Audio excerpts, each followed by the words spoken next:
నమస్తే, welcome to our channel. నేను miss సిరి. ఆంధ్రప్రదేశ్లో పౌరుల ఓట్లని హైజాక్ చేస్తున్నారు. అయితే ఐపాక్ ద్వారా దీన్ని అనుసంధానం చేసి పక్కదారి పట్టిస్తున్నారు. సో ఈ అంశాన్ని మనకి వివరించడానికి మనతో పాటు ఉన్నారు ప్రముఖ senior journalist, political analyst C S Rao గారు. నమస్కారం సార్. నమస్తే సార్, ఇప్పుడు చూస్తుంటే ఆంధ్రప్రదేశ్లో ఉన్న పౌరుల ఓట్లని హైజాక్ చేస్తున్నారు అంటే ఏ విధంగా, అసలు దీన్ని ఎలా చూడాలి సార్? సో పౌరుల ఓట్లను కానీ ఓట్లను కాదు కానీ పౌరులకు సంబంధించినటువంటి వ్యక్తిగతమైనటువంటి సమాచారాన్ని హైజాక్ చేస్తూ ఉన్నారు. దీంట్లో ఎలాంటి సందేహం లేదు. ఎందుకనంటే అక్కడ జరుగుతున్నటువంటి ప్రాసెస్ను కనుక మనం చూస్తే, ఇప్పుడు వాలంటీర్లు గత వారం రోజుల నుంచి కూడా ఇంటింటికి వెళ్తున్నారు. ఇంటింటికి వెళ్ళి వాళ్ళు చేస్తుంది ఏంటి అంటే, ఇప్పటి వరకు గత 5 సంవత్సరాల నుంచి జగన్మోహన్ రెడ్డి ఎలాంటి సంక్షేమ పథకాలను అందజేశారు, ఆ కుటుంబంలో ఎవరెవరికి విద్యా దీవెన అందింది, లేదంటే విద్యా కానుక అందింది, లేదంటే రైతు భరోసా అందింది, లేదంటే అమ్మఒడి అందింది, ఇలాంటివన్నిటి కూడా లిస్ట్ అవుట్ చేసి ఈ 5 సంవత్సరాల్లో ఇంత 2.5 లక్షలు లేదా 3 లక్షలు మీకు అందింది అని చెప్పి లిస్ట్ అవుట్ చేసి వాళ్ళకి చూపిస్తూ ఉన్నారు వాలంటీర్లు. చూపించిన తర్వాత మీకు అందిందా లేదా అని కింద సంతకం పెట్టించుకుంటున్నారు. సంతకం పెట్టించుకున్న తర్వాత ఈకేవైసీ చేయించుకుంటున్నారు. సో అంటే ఏంటి, వాళ్ళ డేటా మొత్తం ఈ ఈకేవైసీ అంటే వాళ్ళ దగ్గర ఉన్న మొబైల్లోకి వెళ్ళిపోతుంది. తర్వాత కులగణన చేస్తున్నారు. కులం, క్యాస్ట్కి సంబంధించి కులగణన చేస్తూ ఉన్నారు. ఈ సందర్భంగా దాదాపు కులగణన చేయాలని చెప్పి క్యాబినెట్ తీర్మానించిన తర్వాత అది స్టార్ట్ చేశారు. ఇప్పటి వరకు కూడా ఆ కులగణన అయిపోయిందా లేదా అనేది అస్పష్టంగా ఉంది. అస్పష్టంగా ఉన్నటువంటి పరిస్థితుల్లో ఇది ఎన్నికల కోడ్ వచ్చింది. ఎన్నికల కోడ్ వచ్చిన తర్వాత దాన్ని ఆపకుండా అన్అఫిషియల్ గా కొనసాగిస్తూ ఉన్నారు. అంటే ఈ డేటా ఎక్కడికి వెళ్తుంది? ప్రభుత్వానికి వెళ్దు, వాలంటీర్ల దగ్గర నుంచి నేరుగా జగన్మోహన్ రెడ్డి దగ్గరికి వెళ్ళిపోతుంది, లేదా ఐపాక్ దగ్గరికి వెళ్ళిపోతుంది. ఐపాక్ జగన్మోహన్ రెడ్డి ఇద్దరు ఒకటే కదా. సో ఐపాక్ సంస్థ అనేది వాళ్ళకి సంబంధించి కాంట్రాక్ట్ అయిపోయినప్పటికీ కూడా వాలంటీర్లతోటి వాళ్ళు టైఅప్ అయిపోయి వాళ్ళు ఈ మొత్తం డేటాని తీసుకుంటున్నారు అనేది ఒక సమాచారం. అంటే ప్రభుత్వం ఇప్పటి వరకు కూడా ఐపాక్కి డబ్బులు ఇస్తూ వచ్చింది అన్అఫిషియల్ గా. ఇప్పుడు చెన్నైలో ఒక కంపెనీని ఫ్లోట్ చేసి, ఒక సూట్ కేస్ కంపెనీని, దాని ద్వారా వీళ్ళకి 40 కోట్లు 50 కోట్లు ఇచ్చారు అనేది ఆ మధ్యకు వచ్చినటువంటి న్యూస్. ఇది ఐపాక్ ఇచ్చారని చెప్పి. సో ఈ ఐపాక్ వాళ్ళు ఏం చేస్తున్నారు, వాలంటీర్లకు సంబంధించిన మొబైల్స్ ఉంటాయి, ఈ మొబైల్స్ తోటి అనుసంధానం అయిపోయి మొత్తం డేటాని ఎప్పటికప్పుడు వాళ్ళు తీసేసుకుంటున్నారు అనేది చాలా కాలం నుంచి వినిపిస్తుంది. అయితే ఇప్పుడు లేటెస్ట్గా ఏంటంటే, కులగణన జరుగుతుంది కాబట్టి అసలు ఎంతమంది బీసీలు ఉన్నారు అంటే, బీసీలు అనే కాదు, బీసీలో దాదాపు 76 రకాలు పైగా ఉన్నారు సబ్ క్యాస్ట్లు బీసీల్లోనే. బీసీలు అంటే చాలా క్యాస్ట్లు ఉన్నాయి. సో ఆ క్యాస్ట్లో ఏ క్యాస్ట్లో ఎంతమంది ఉన్నారు అనేది ఒకటి. తర్వాత కాపు, బలిజ, ఒంటరి, తెలగ అని చాలా ఉన్నాయి కదా. సో ఆ క్యాస్ట్లో కూడా చాలా ఉన్నాయి. అలాగే రెడ్డిస్లో కూడా చాలా రకాలు ఉన్నాయి. రెడ్డిస్లో కూడా పంట రెడ్లని, కర్ణాటక రెడ్లని, లేదంటే పెడకంటి రెడ్లని, ఇలా రకరకాలు ఉన్నారు రెడ్లలో కూడా. సో ఇలా క్యాస్ట్ వైజ్ మొత్తం తీస్తున్నారు. ఇప్పుడు రెడ్డి సామాజిక వర్గం, ఏ రెడ్డి, పంట రెడ్డా, లేదా పాకనాటి రెడ్డా, లేదా పెడకంటి రెడ్డా, ఇట్లా రకరకాలుగా ఉన్నారు. సో వీళ్ళల్లో ఎవరు ఎంతమంది ఉన్నారనేది మొత్తం సబ్ క్యాస్ట్ వైజ్గా డేటా తీస్తున్నారు. ఆ డేటా దాదాపు 1 మంత్ నుంచి తీస్తూ ఉన్నారు. దేశవ్యాప్తంగా కూడా బీసీ కులగణన జరగాలి అనేది ఒకటి నిర్ణయం తీసుకున్నారు. కానీ ఇక్కడ కులగణన చేస్తున్నారు. బీసీలు కాకుండా అన్ని రకాల క్యాస్ట్లకు సంబంధించి ఎవరెవరు ఎంతమంది ఉన్నారు, ఎక్కడెక్కడ ఉన్నారు అనేది క్లియర్గా చేస్తున్నారు. అది ఎవరు చేస్తున్నారు? వాలంటీర్ల చేత చేపిస్తూ ఉన్నారు. సో అది ఆ డేటా మొత్తం కూడా ఇప్పుడు ఐపాక్కి వెళ్తుంది అనేది ఒకటి. ఇప్పుడు ఎవరైతే గ్రామ వార్డు సచివాలయ ఉద్యోగులు ఉన్నారో వాళ్ళు వాలంటీర్ల సహాయంతో ఈ మొత్తం డేటా సేకరిస్తున్నారు అనేది ఒకటి అందరికి తెలిసినటువంటి విషయమే. సో మొత్తం మీద ఏంటంటే, వ్యక్తిగతమైనటువంటి గోప్యత కానీ, వ్యక్తిగతమైనటువంటి సమాచారం కానీ, ఇవన్నీ కూడా ఇప్పుడు వాలంటీర్ దగ్గరికి వెళ్ళిపోయింది. వాలంటీర్ల దగ్గర కొన్ని లక్షల మొబైల్ ఉన్నాయి. దాదాపు వాలంటీర్లే 1,50,000 పైన ఉన్నారు. సో వాళ్ళ చేతిలోకి వెళ్ళిపోయింది ఇదంతా కూడా సమాచారం, వ్యక్తిగతమైన సమాచారం. సపోజ్ ఒక ఫ్యామిలీని యూనిట్గా తీసుకుంటే, ఆ ఫ్యామిలీలో నలుగురు ఉన్నారు అనుకున్నాం.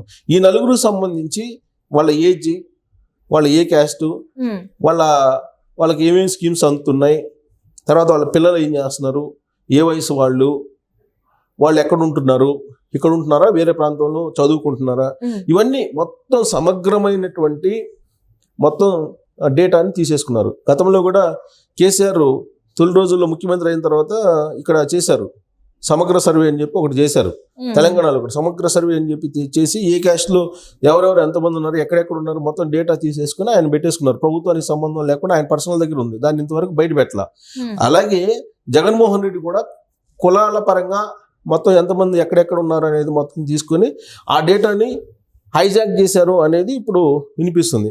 అసలు వాలంటీర్ల వ్యవస్థే అసలు అది ప్రభుత్వ వ్యవస్థ లేకపోతే ప్రైవేట్ వ్యవస్థ లేకపోతే జగన్మోహన్ రెడ్డి వ్యక్తిగతమైనటువంటి వ్యవస్థ అనేది అర్థం కావట్లేదు. ఇప్పుడు దాన్ని కేటగరైజ్ చేయడానికి ఎలక్షన్ కమిషన్ కూడా నాన్న తంటలు పడుతుంది. రాజ్యాంగంలో ఉన్న నిబంధనలన్నింటినీ కూడా తీసి అసలు వీళ్ళకి సిఆర్పిసి వర్తిస్తుందా లేదా రాజ్యాంగబద్ధంగా వీళ్ళకి ఏమైనా నిబంధనలు వర్తిస్తాయా అనే దాని మీద అధ్యయనం చేసిన తర్వాత ఫైనల్గా రాష్ట్ర ఎన్నికల కమిషన్ నిర్ణయించింది ఏంటంటే వాళ్ళు గౌరవ వేతనం తీసుకుంటున్నారు కాబట్టి వాళ్ళకి ప్రభుత్వ ఉద్యోగులకి ఏవైతే నిబంధనలు వర్తిస్తాయో అవన్నీ వర్తిస్తాయి. ప్లస్ సిఆర్పిసి కింద సెక్షన్లు కూడా పెట్టచ్చు వాళ్ళ మీద. సిఆర్పిసి కింద వాళ్ళు కనుక ఇప్పుడు డేటాని తస్కరిస్తే వాళ్ళ మీద క్రిమినల్ చర్యలు కూడా తీసుకోవచ్చు అని చెప్పి ఆల్రెడీ ఒక నిర్ధారణకి వచ్చేసారు. ఒక నిర్ధారణకు వచ్చేసి ఇప్పుడు వాలంటీర్ల మీద క్రిమినల్ కేసులు పెట్టాలని చెప్పి ఎలక్షన్ కమిషన్ కూడా పెట్టుకోవచ్చు అనేటువంటి అభిప్రాయం వ్యక్తం చేసిన తర్వాత ఇప్పుడు విపక్షాలన్నీ వెళ్ళి వాళ్ళ మీద క్రిమినల్ కేసులు పెట్టాలి, వాళ్ళు ఇప్పుడు కులగణాల పేరుతోటి మొత్తం డేటా తస్కరీ చేస్తున్నారు, ఈ డేటాని తీసుకెళ్లి వైఎస్ఆర్ కాంగ్రెస్ పార్టీకి ఇస్తున్నారు. సో దీన్ని బేస్ చేసుకుని రేపు రాబోయేటువంటి ఎన్నికల్లో వీళ్ళు ఓటర్స్ని మభ్యపెట్టేటువంటి అవకాశం ఉంది అనేది విపక్షాల యొక్క ఆందోళన. ఆ ఆందోళనని ఎన్నికల కమిషన్ దగ్గర ముందు పెట్టారు. సో ఇప్పుడు ఏంటి వాళ్ళు కొంతమంది ఇప్పుడు దాదాపు 40-50 మందిని సస్పెండ్ చేశారు. మిగిలినటువంటి వాళ్ళు ఇవాళకి కూడా ఎన్నికలకు సంబంధించినటువంటి ప్రచారంలో ఉన్నారు. జగన్మోహన్ రెడ్డికి ఓటేయమని చెప్పి ఇంటింటికి తిరిగి ప్రచారం చేస్తూ ఉన్నారు. సో ఇప్పటివరకు లబ్ధి పొందారు కదా మీరు, కాబట్టి జగనానికి మళ్ళీ ఓటేయండి, ఒకవేళ జగన్మోహన్ రెడ్డికి ఓటేయకపోతే రాబోయేటువంటి రోజుల్లో మీ అకౌంట్లకు డబ్బులు పడవు అనేటువంటి ప్రచారాన్ని చేస్తూ ఉన్నారు వాళ్ళు. సో వాళ్ళని కట్టడి చేయడానికి ఇప్పుడు సివిజిల్ యాప్లో ఫోటోలు తీసి పెడుతూ ఉన్నారు. ఆ క్రమంలో దాదాపు 40-50 మంది సస్పెండ్ అయ్యారు. ఇంకా రాబోయేటువంటి రోజుల్లో వీళ్ళ ప్రచారం ఇంకా ముమ్మరం చేసేటువంటి అవకాశం కూడా ఉంది. ఎందుకంటే ఇప్పుడు ఆల్రెడీ వైఎస్ఆర్ కాంగ్రెస్ పార్టీ సంబంధించినటువంటి కంటెస్టెడ్ క్యాండిడేట్స్ ఎవరైతే ఉన్నారో వాళ్ళు ప్రాథమికంగా అక్కడ ఉండేటువంటి వాలంటీర్ని పిలుచుకొని ఆత్మీయ సమ్మేళనాలు పెట్టుకొని ప్రచార బాధ్యతలన్నీ వాళ్ళకి అప్పచెప్తున్నారు. అప్పచెప్పి మనీ డిస్ట్రిబ్యూషన్ దగ్గర నుంచి లిక్కర్ డిస్ట్రిబ్యూషన్ దగ్గర నుంచి తర్వాత గిఫ్ట్లు రకరకాల గిఫ్ట్ల దగ్గర నుంచి వాళ్ళకి డిస్ట్రిబ్యూట్ చేసేటువంటి కార్యక్రమం వీళ్ళ ద్వారా చేస్తూ ఉన్నారు. ఇవన్నీ కూడా ఇప్పుడు ఎన్నికల కమిషన్ నిషేధించింది, ఎన్నికల కోడ్ వచ్చింది కాబట్టి. సో ఇప్పుడు అసలు వాలంటీర్ని ఎన్నికల ప్రక్రియలో పాల్గొనొద్దు అని చెప్పి ఆల్రెడీ చెప్పేసింది ఎన్నికల కమిషన్. అయినప్పటికీ వాళ్ళు ఇన్వాల్వ్ అవుతున్నారు. సో దాన్ని ఇన్వాల్వ్ అవుతున్నటువంటి వాళ్ళు ఎవరైతే ఉన్నారో పక్కా ఆధారాలతో సహా వాళ్ళ మీద కనుక సివిజిల్ యాప్లో కంప్లైంట్ చేస్తే వాళ్ళ మీద క్రిమినల్ చర్యలు తీసుకుంటామని చెప్పి ఎన్నికల కమిషన్ ఇప్పుడు తాజాగా చెప్పింది. కాబట్టి సిఆర్పిసి కింద కనుక వాళ్ళ మీద కేసులు నమోదు చేస్తే వాళ్ళు జైలుకి వెళ్ళేటువంటి అవకాశం, 1 సంవత్సరం జైలు శిక్ష అని చెప్పి అంటున్నారు ఆ సెక్షన్ల ప్రకారం.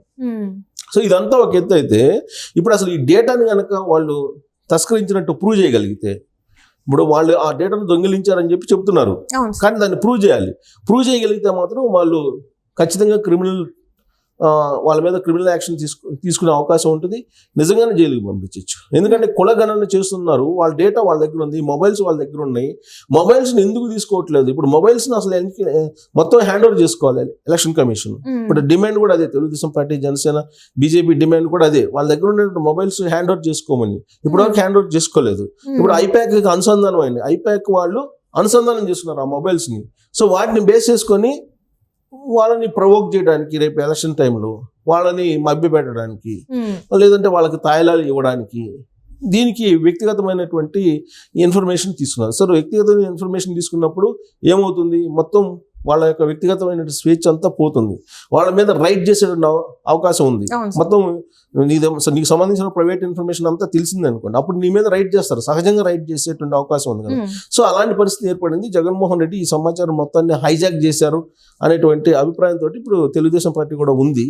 సో ఇలాంటి పరిస్థితుల్లో మరి ఆ డేటా కులగణన డేటా అనేది ఏం చేస్తారు అనేది ఇప్పుడు చూడాలి ఎలక్షన్ కమిషన్.